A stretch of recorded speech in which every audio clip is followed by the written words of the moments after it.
Thank you everyone for taking the time. I'm hoping to deliver this brief overview in about half an hour and then open it up for questions and discussion.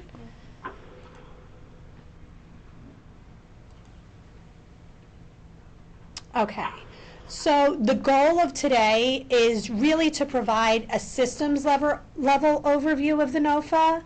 And I just wanted to be really clear, and I'm sorry if I'm disappointing anybody, but this webinar will not detail project level information. I'm sorry, hold on one moment.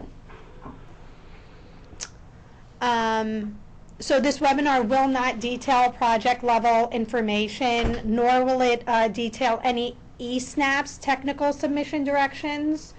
All of that is going to be covered in following webinars. What we've realized in the past is that when we try to put too much in one webinar, it's just very hard to go through and it's very hard to follow.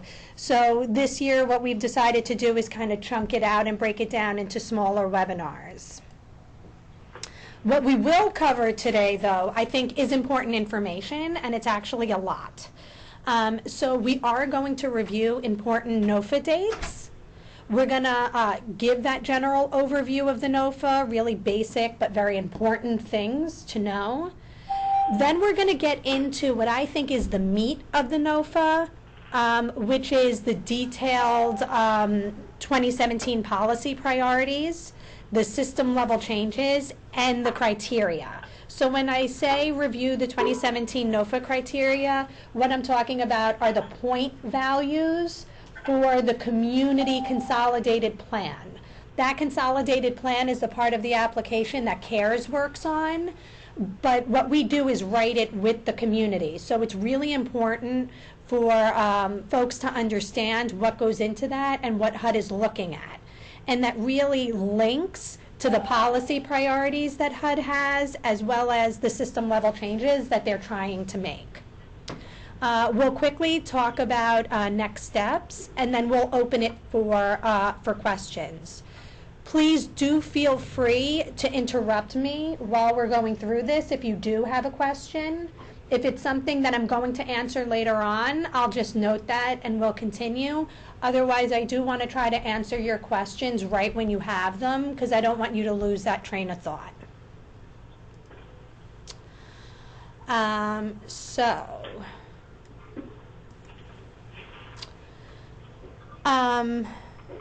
Important NOFA dates. So the NOFA was released on July 14th.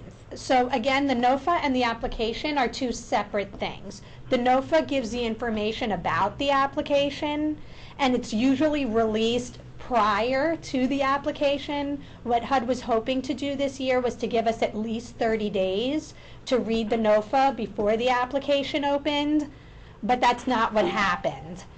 So the COC and project applications became available in eSNAPS right away on July 19th.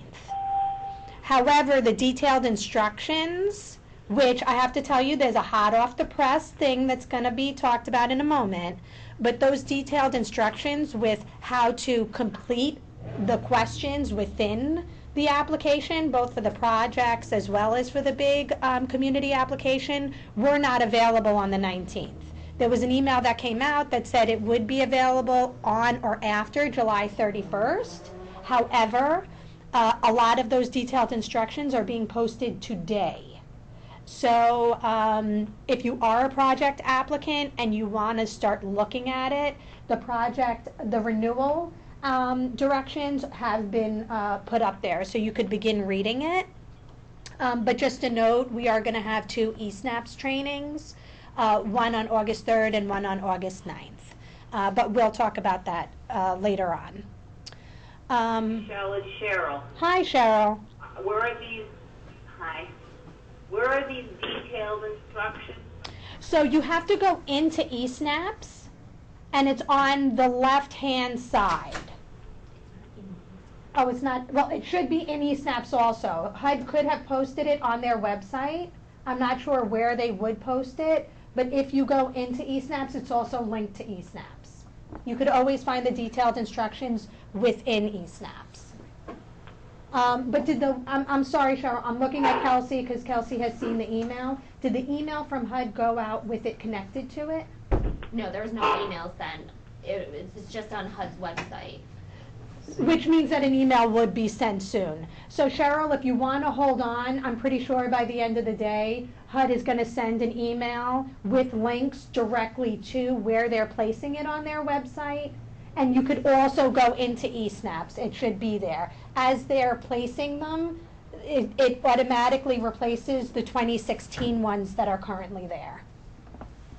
Okay, thank you. No problem.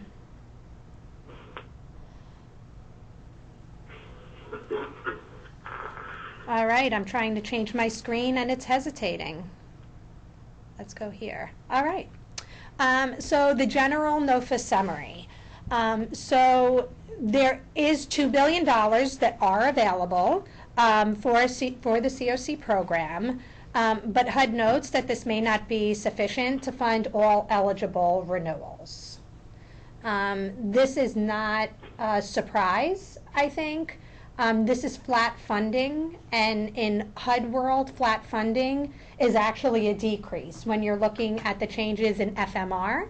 And we heard that over and over again at the National Alliance. But they do note, but may not be sufficient. HUD is offering a permanent housing bonus this year, which they've done for the past 2 years. For 1 year, they skipped it. And that permanent housing bonus is 6% of the COC's annual renewal demand. HUD is also allowing new projects to be created not only through the permanent housing bonus, but through reallocation. HUD is requiring that COCs prioritize projects, and this is not going to stop. This is something that they think is really important, so I think the communities need to continue to prepare themselves for this. This year, HUD put Tier 1 at 94% of the current award or the annual renewal demand, and then Tier 2 is 6%, so the remainder, plus if your community applies for the bonus. Planning projects and any UFA costs are not part of the tiering, so I just wanted to note that for folks. So I'm going to leave this screen up for a minute, and I'm sorry it's a little overwhelming, but we have a range of COCs on the phone today, and I wanted to make it really clear what happened there. Oops, Franklin, Essex. Let's use Franklin, Essex as an example since there was a technical glitch there. So New York 520, Franklin, Essex, you'll see their annual renewal demand is $78,804. 96% of that, or their Tier 1, is $74,076.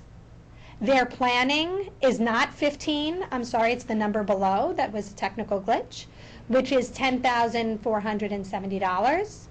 And the bonus that is available is $20,940.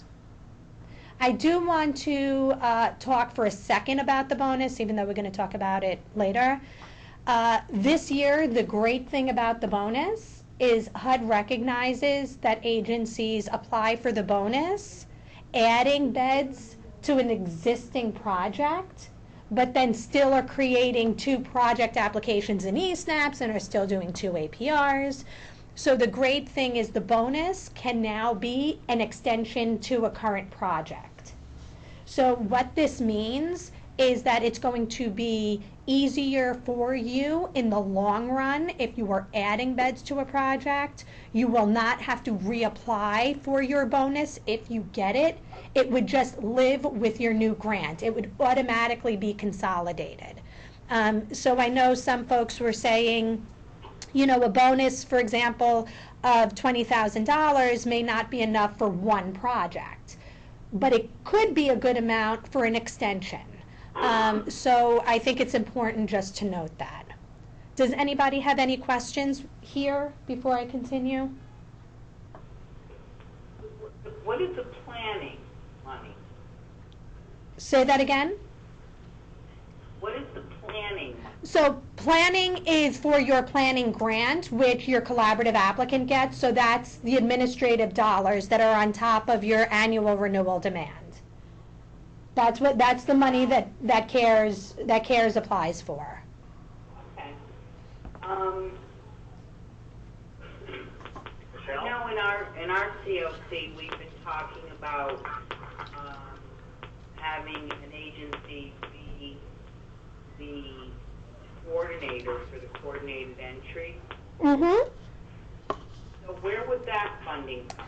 Yeah, so that's a good question. So the NOFA notes what could be used for either bonus money or reallocation. And this year, coordinated entry can only be created through reallocation, which means that it has to be money currently within your annual renewal demand. And you would apply as a support service only project for coordinated entry. Okay, so if there's no reallocation, you can't apply. Then you cannot apply, no. And HUD keeps going back and forth with that. So one year they had it so that you could do it in your bonus. The next year they had it, you couldn't. The following year they had it, you could. So it may be something that if you're interested in that and there is no reallocated money, I would just hang tight until 2018 and see how that goes. Okay, thank you. No problem. Michelle? Yes. Michelle, Chuck Perry here. How you doing? I'm great, Chuck. I got two.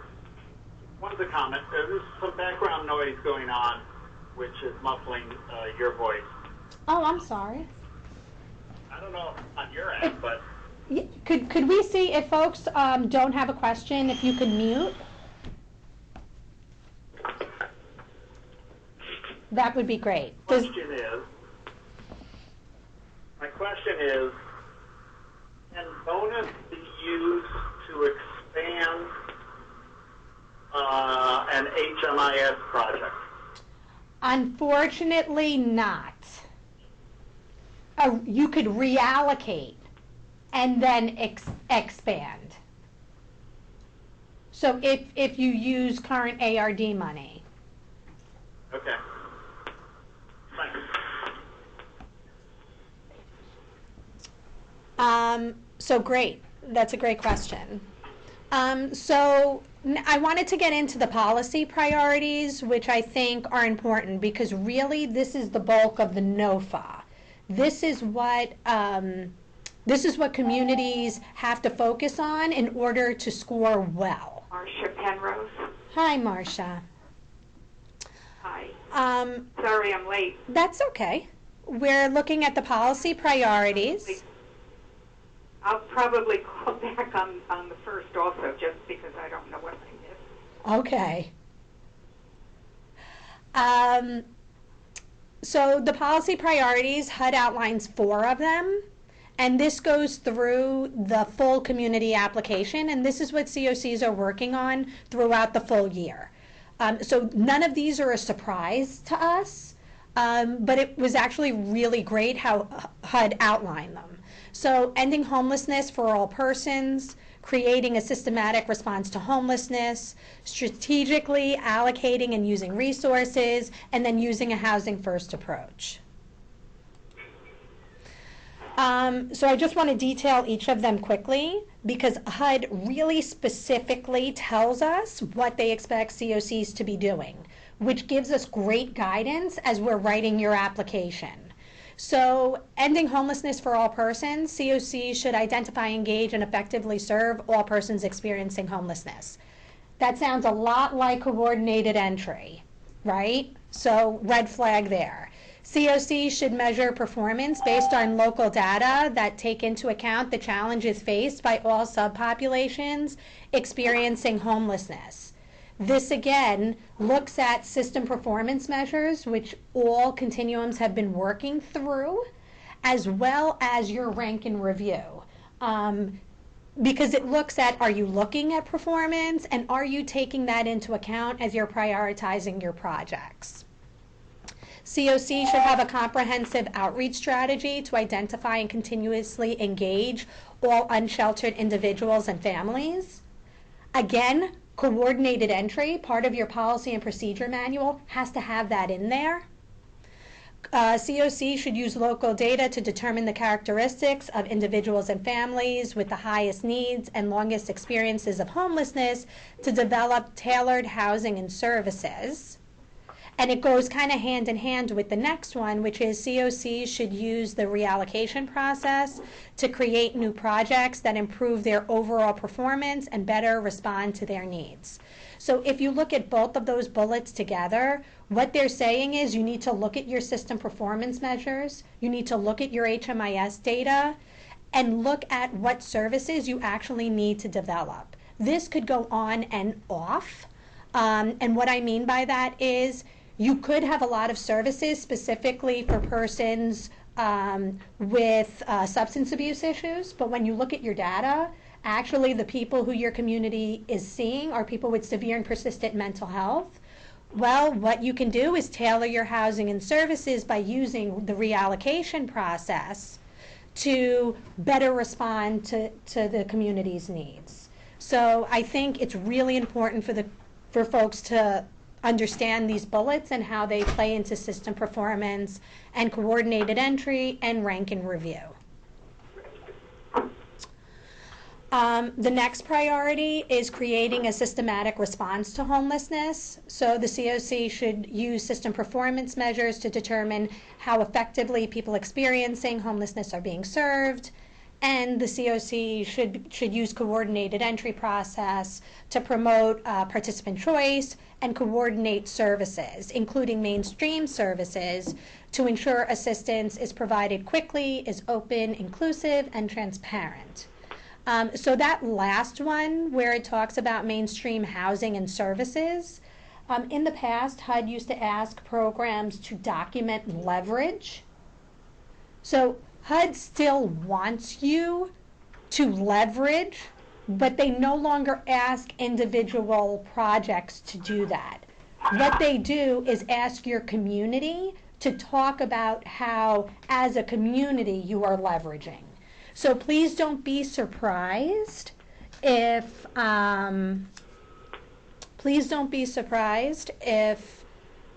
someone from CARE staff calls you and asks about your MOUs. If you have MOUs with veteran services, or if you have MOUs with childcare or with hospitals, because again, it's no longer your particular program leveraging those services, it's your whole agency leveraging those services with others. So I did just get a note, if everyone can mute, it seems like there's still some background noise, I'm not sure. Okay.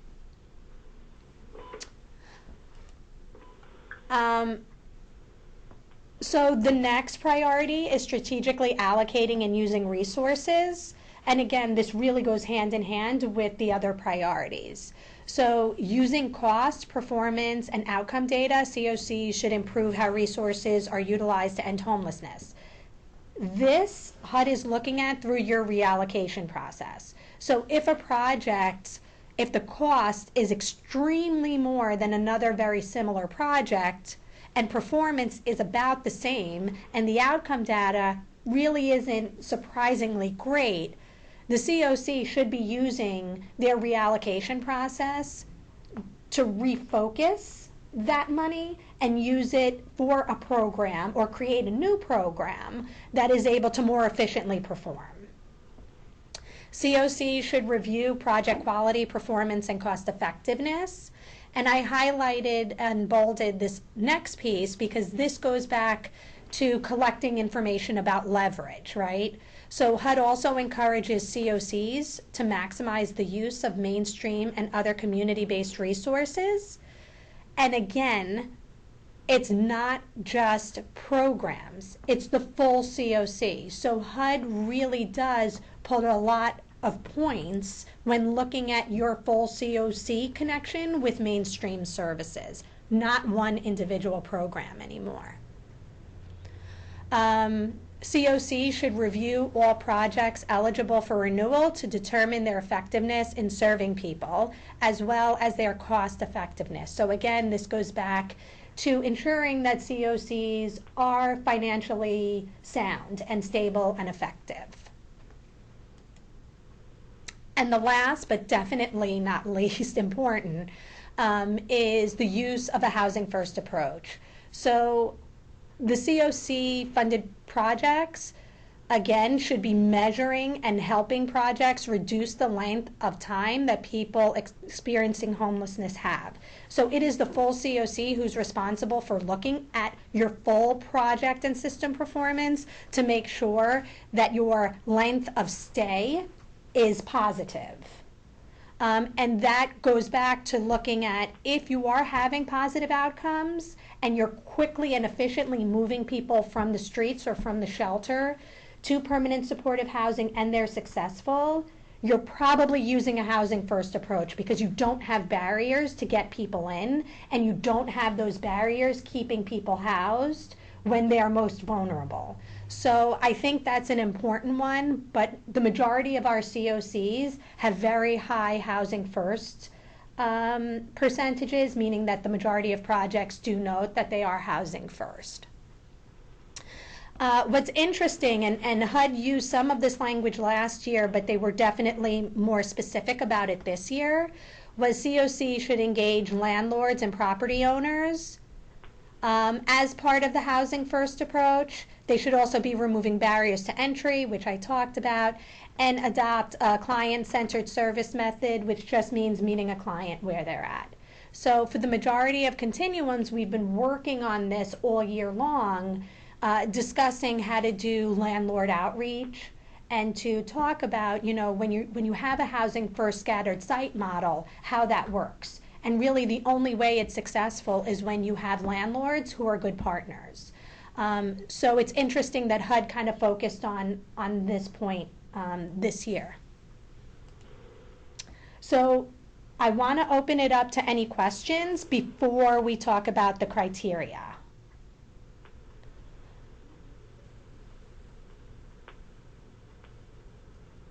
No questions? Okay. I'm sorry, I know it's a lot going on.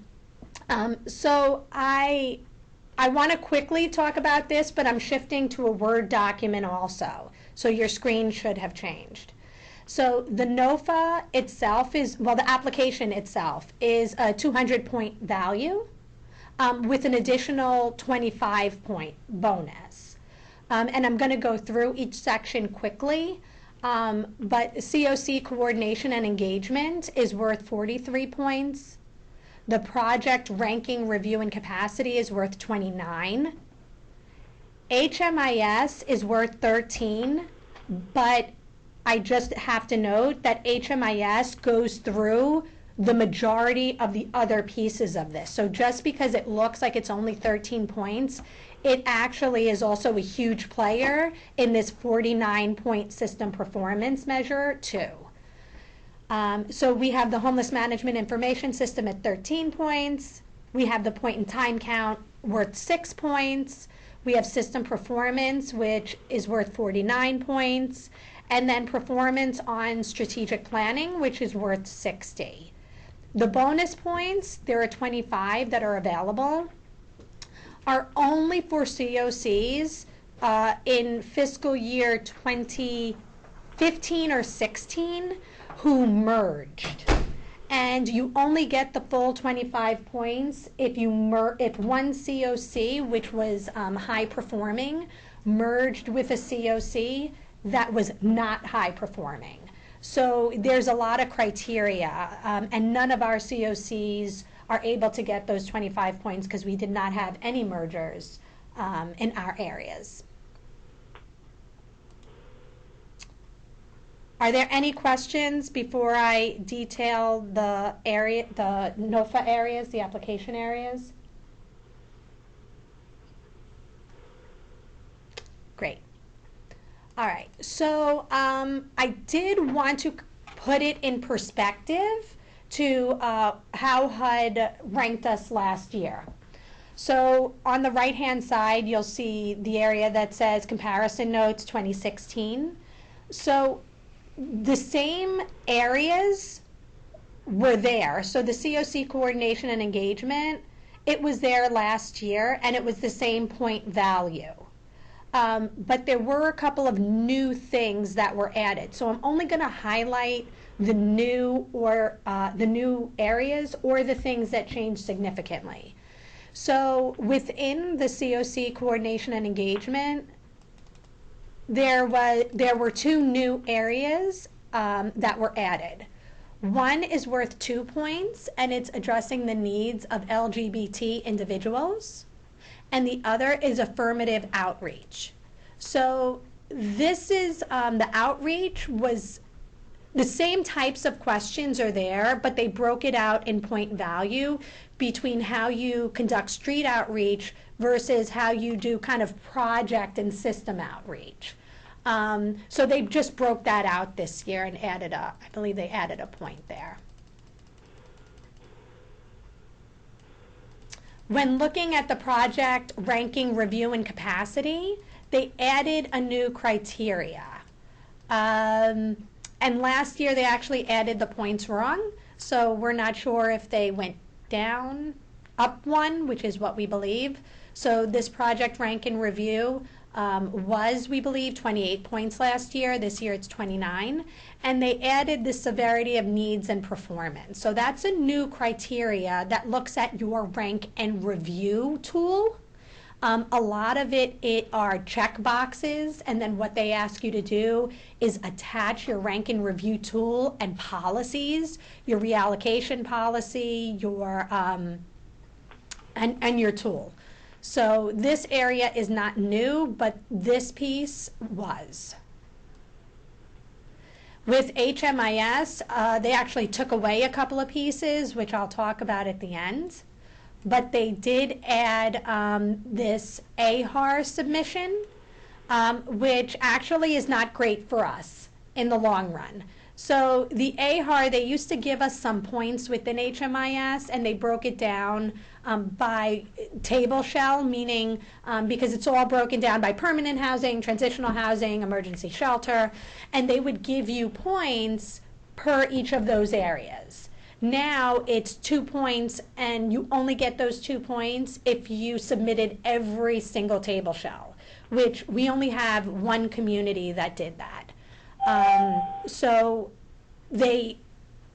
what this is telling us is that HUD is really focusing on ensuring that your area has great coverage. And if you don't have good HMIS coverage, you could never get these points.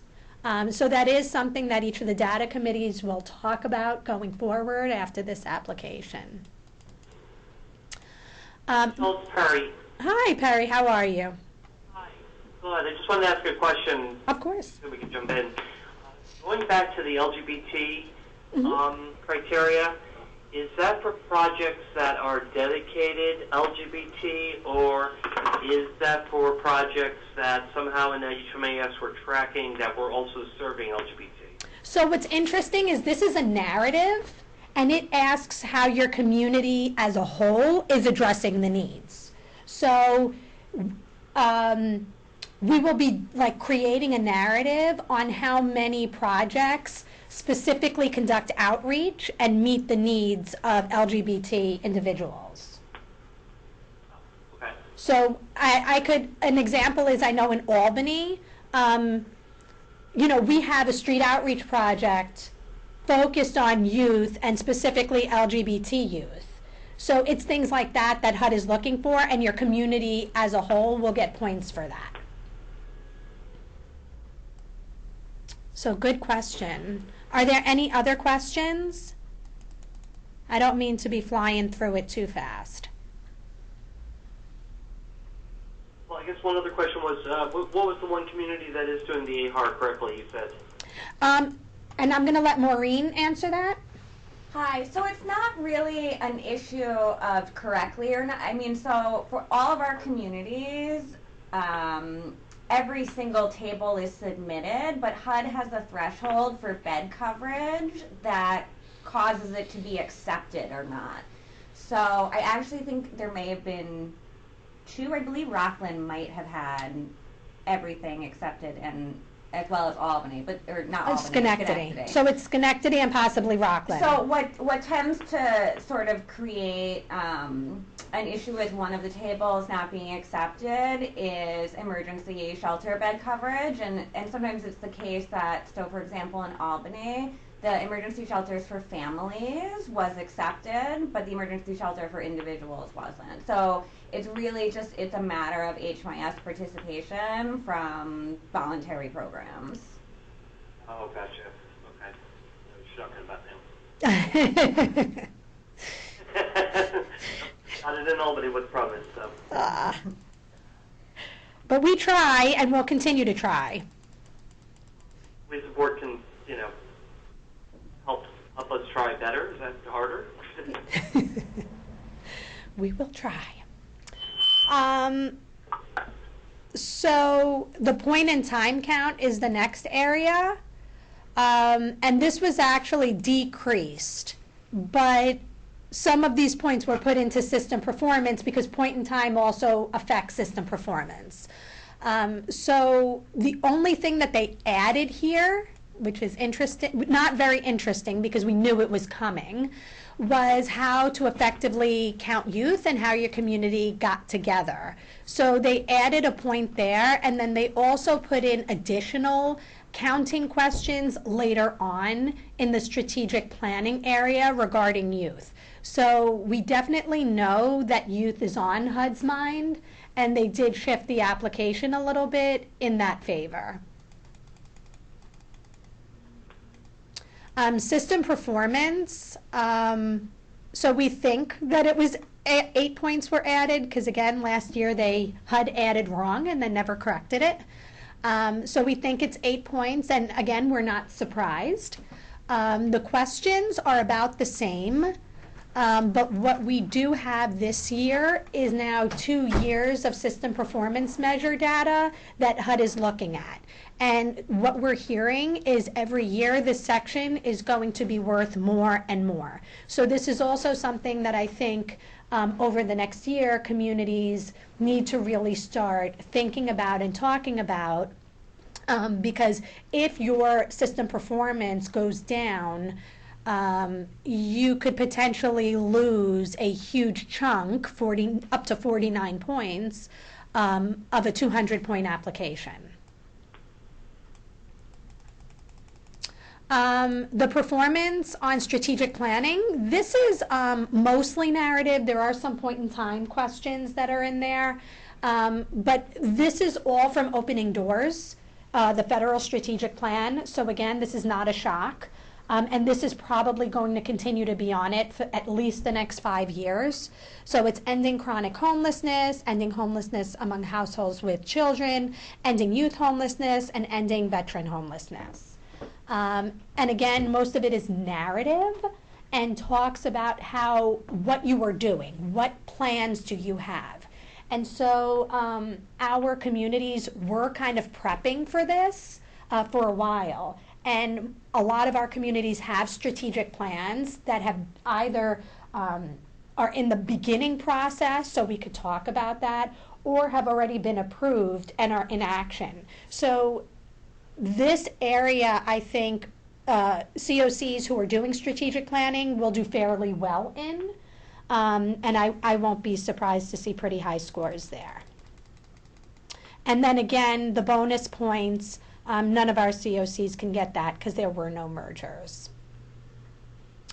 Are there any questions on that?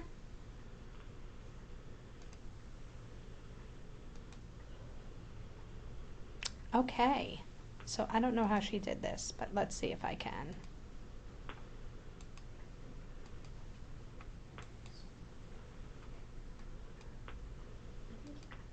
Did I get it? Okay, good.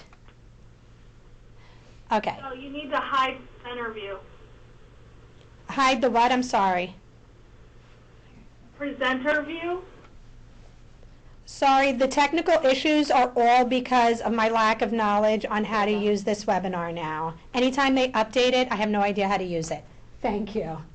You're all now. Okay, so next steps. So the next steps within the process, the NOFA process and the whole application process, COCs will complete their rank and review, and every COC should have received a timeline, or at least a tentative one, from Jennifer about your timing on when your rank and reviews were due, when your rank and reviews interviews were, and when the board is going to, board and or membership are going to approve the rank and review.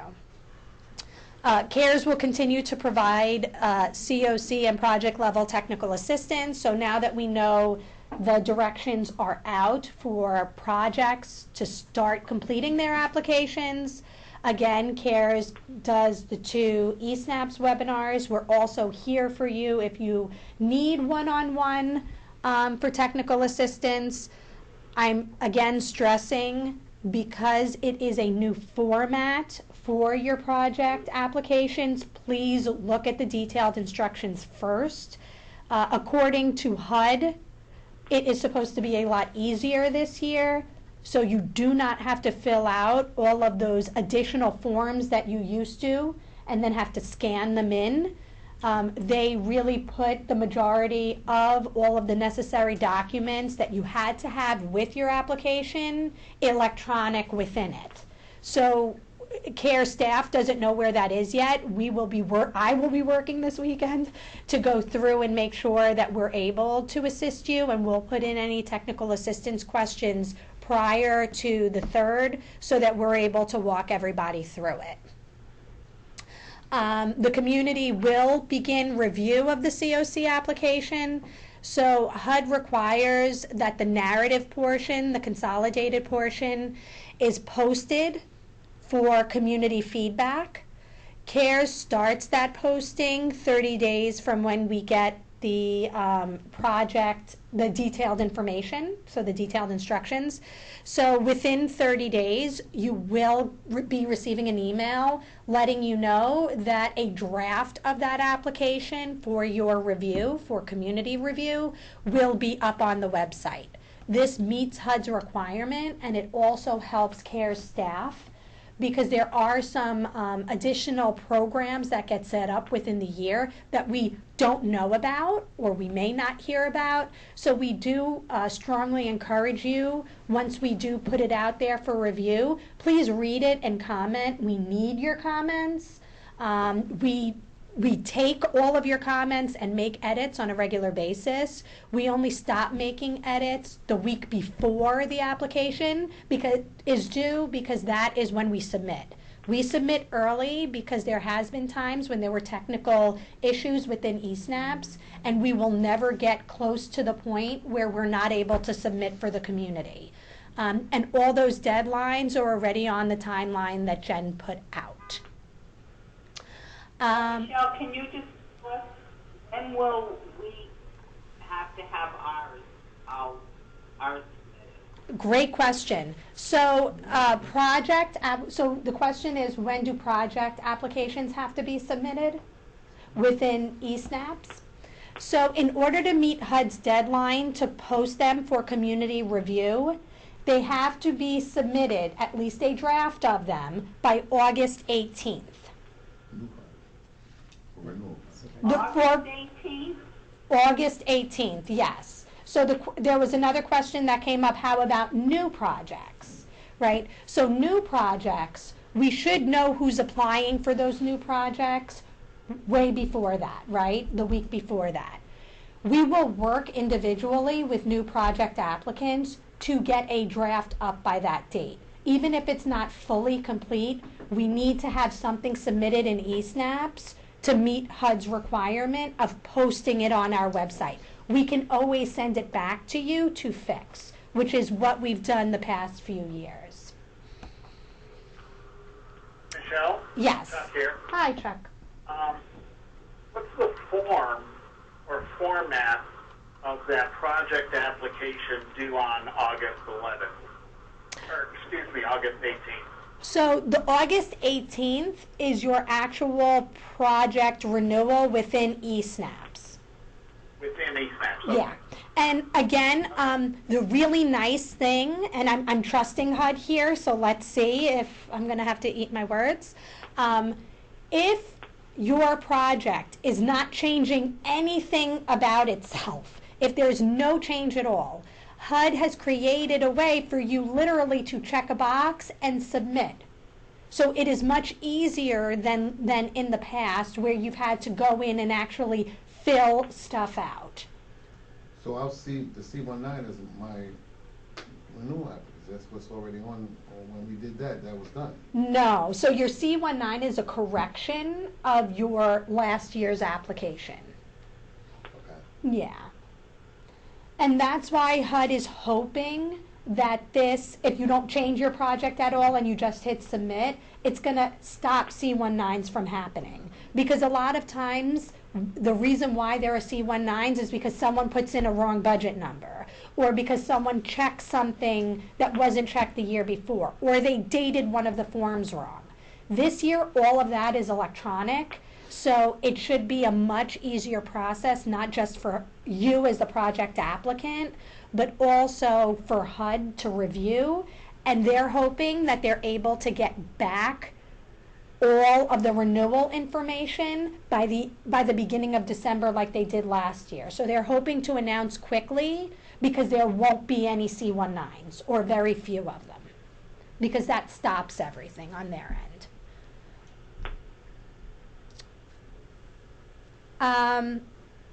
So the community review of the application, we talked about. The one thing I didn't mention, so in 30 days we'll post something. There may be a lot of to be determined in there. Every week we re-upload a new version. So again, if in week 1 you give us information and edits, you'll probably see it in the following week. And so we keep building.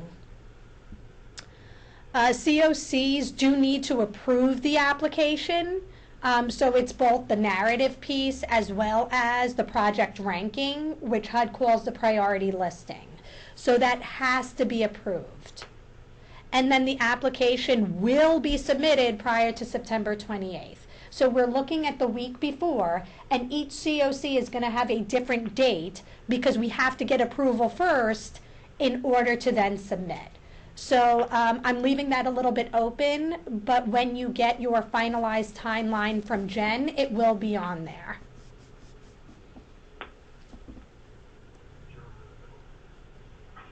So that was a really general overview of like a 70-page, very dense document. So I did not go into detail about changes within some of the projects.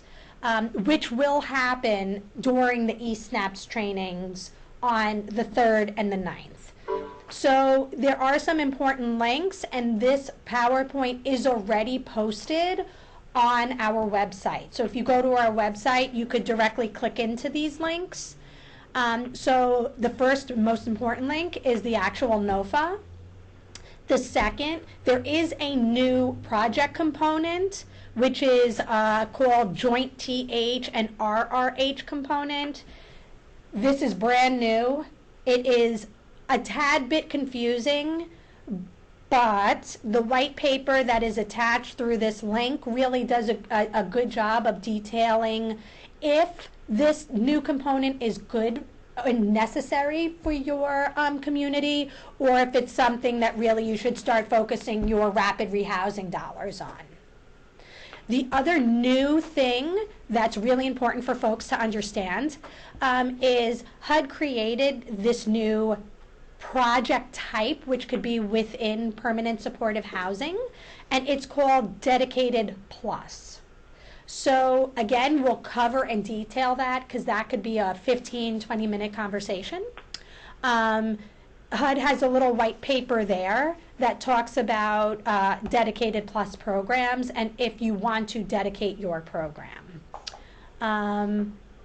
So at this point, I'm going to open it up for questions.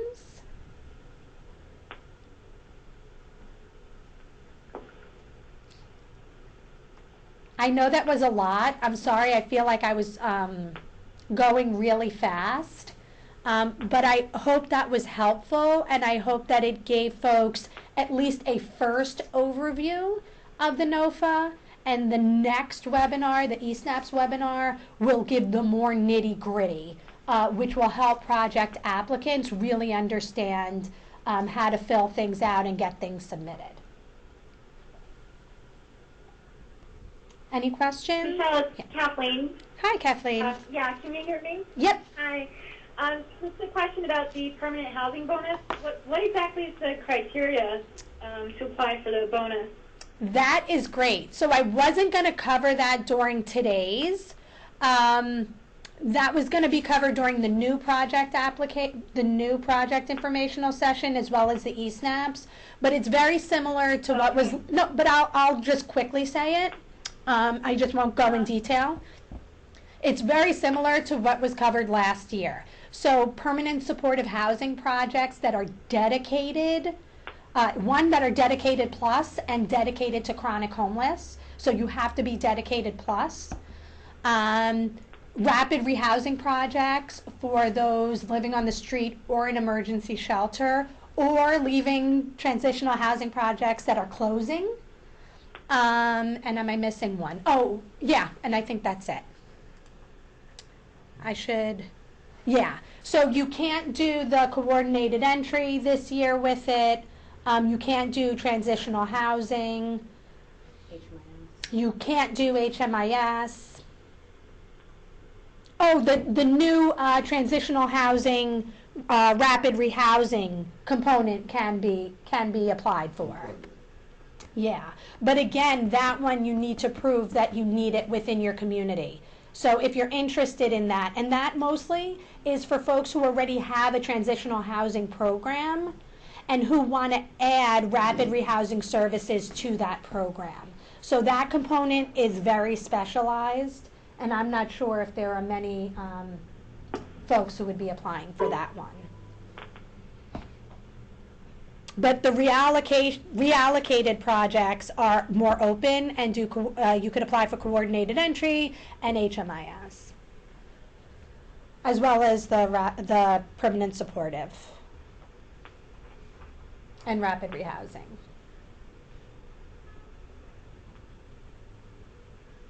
Any other questions? Michelle, I check have a again. question only relate to my program. Can I call you after this? Of course. It's Cheryl. Yeah, of course, Cheryl. Actually, could we talk at about 3? Is that okay? Yeah. Okay, thanks. Yes, ma'am. Michelle, it's Chuck. From time to time, I've wanted to change the amounts in the budget from one category to another, and have never been able to do that. Is that allowable? It is not allowable during the application. So if you ever want to make budget amendments, you have to do it prior to the grant inventory worksheet or right before the grant inventory worksheet is submitted. Got it. Yeah.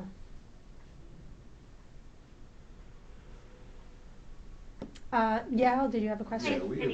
Where are you? Did you say the slides are already posted on your website? It is posted on the website. It should be under the COC competition button.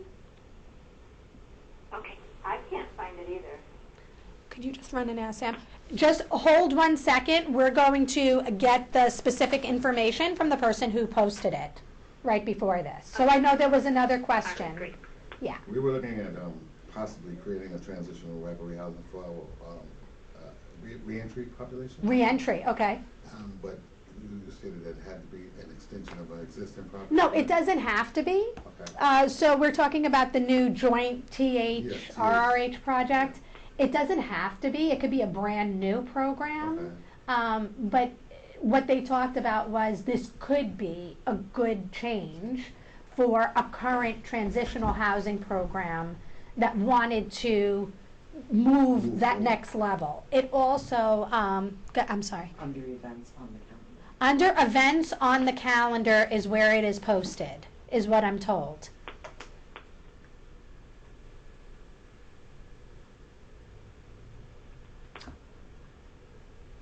So, so yeah, it could be either new, or it could be you wanting to change your program. If you do want to change your program, Adding to, though, more so adding to the program. Adding Or to it. combining two different programs and making them bigger. right? Which it's great because in your case, they're not COC funded programs, right? Because if they The Reverie Housing. would be.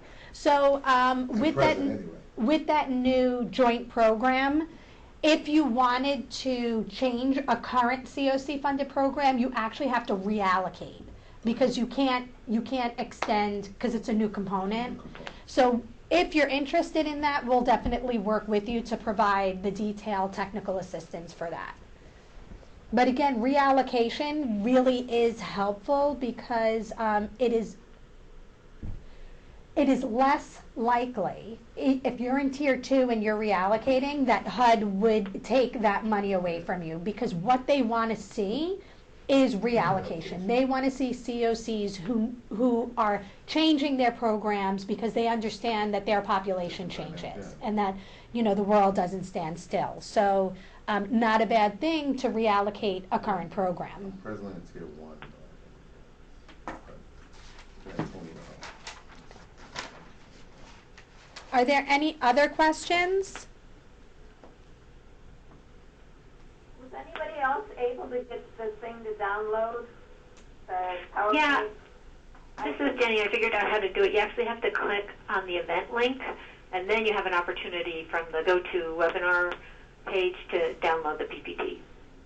I am so glad you know how to do that, Jenny, because I would have not figured that one out. You go to the calendar, you go to the event you're interested in, you click on the event link as if to start the webinar. And then before you go into the webinar, you would have a chance to download the PPT.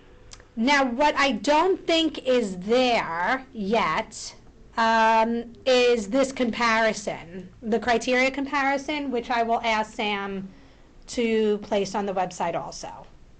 Because I think it's interesting for folks to see why they score the way they score as a community. Michelle? Yes. I will also add the PowerPoint along with this recorded webinar to each project application page that we have for each constituent. That's excellent. I think that'll make it easier for folks. So I hope everyone knows that each COC has their own page for COC information. This, again, meets HUD's requirement of publicly involving the community. So all of this information is up there. We also use all of this information as part of our application to show HUD that we are engaging the community, because all of membership was invited to this call and all of membership is invited to the new project webinar happening. So HUD wants to see communities opening up the possibility of new funding to non-funded agencies. So thank you, Sam. I think that'll help. Any other questions or concerns or points that need to be made?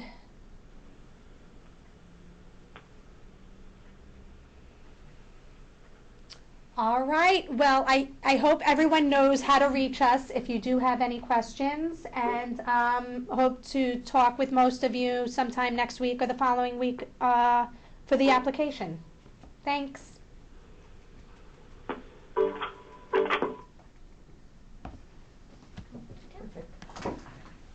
I gotta go warm up. Yeah. We should turn off the AC for the next one.